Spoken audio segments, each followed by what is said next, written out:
যেহেতু কুরবানি একেবারে আমাদের সন্নিকটে, সো এই কুরবানি নিয়ে আমাদের মধ্যে অনেক ধরনের প্রশ্ন রয়েছে। খুব বেশি যে প্রশ্নটি করা হয়েছে সেটি হচ্ছে জানতে চাওয়া হয়েছে 7 ভাগে কুরবানি করা যাবে কিনা। এই ধরনের প্রশ্ন কিন্তু আমরা আগে শুনতাম না। রিসেন্টলি কিছু কিছু স্কলারদের আলোচনা বা এতে করে লোকজন হয়তো বিভ্রান্তিতে ভোগেন কিংবা একটা ধোঁয়াশা তৈরি হয়, ফলে এই প্রশ্নটি করা হচ্ছে। আমরা আবহমান কাল থেকে আমাদের প্রিয় মাতৃভূমি বাংলাদেশে হয়তো ছাগল কুরবানি দিয়েছি অথবা গরু কুরবানি দিয়েছি সর্বোচ্চ 7 ভাগে।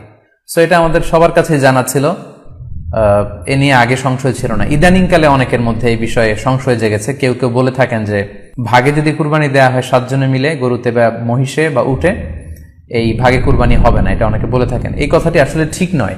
আপনি যদি ভাগে কুরবানি দিতে চান এটি জায়েজ আছে, এবং একটি উটে বা মহিষে বা গরুতে আপনি সর্বোচ্চ 7টি ভাগে কুরবানি দিতে পারবেন ইনশাআল্লাহ।